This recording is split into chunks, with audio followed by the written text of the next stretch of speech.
Welcome back to Weighing In. We're talking about the heavyweights. This year's videos are sponsored by Rothman Orthopedic Institute.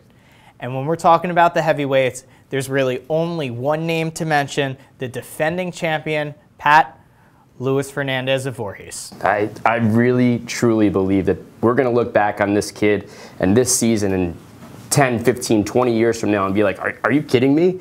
He did this? I mean, just think about these numbers for a second. 43-0, 33 pins, 32 of those in the first period. He pinned the number 2 guy in the weight, Jervy Sistrunk, in the first period at Regions and teched him earlier in the season. That's the only time he didn't pin his opponent this season. Just one takedown against, right? Only one takedown against this whole year. A guy from Warren Hills that I'm sure we'll talk about here. Just as we've seen in wrestling, heavyweights are transitioning away from the big, bulky, slow guys that are going to win 1-0. Fernandez is the complete opposite. He's going to get after you, attack your legs, cradle you, pin you. He's just an animal, offensive, and I think is going to change the way heavyweights wrestle in New Jersey going forward here.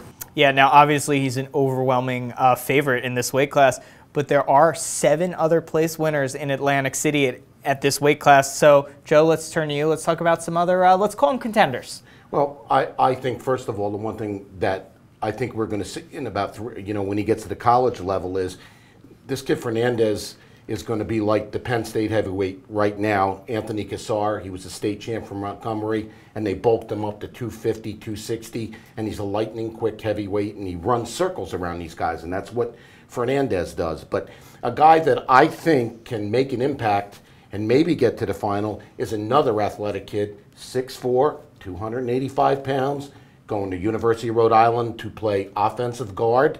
Kevin Cerruti from Long Branch. He is a bigger kid, but he's athletic too. He had 3 or 4 athletic takedowns in the Region 6 final. He's got only 1 loss. That was to Paul Lucino of St. John Vianney, who, I would have put in contender status, but he apparently had a leg injury in the Region 5 final and defaulted out of it, so I don't really know just how healthy he is. But, Lucino has defeated Cerruti, and those are 2 kids, who could make an impact in this weight class, Mike. Bill, we head to you. Let's talk about some smaller school guys who can make an impact at heavyweight.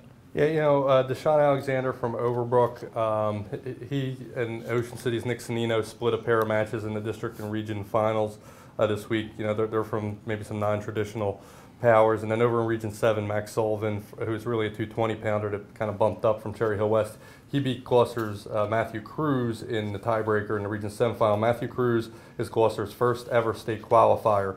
They restarted their program in 2010, 2011, and Cruz is the first one to get there. And so no matter what happens with him this weekend, it's going to be a special weekend for the Gloucester program.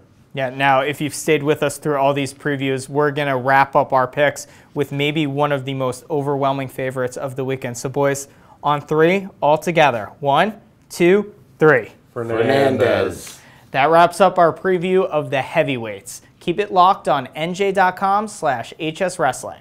We'll have live video from all 3 days of Boardwalk Hall, every round of the boys and girls tournaments, plus results, brackets, photos, and more.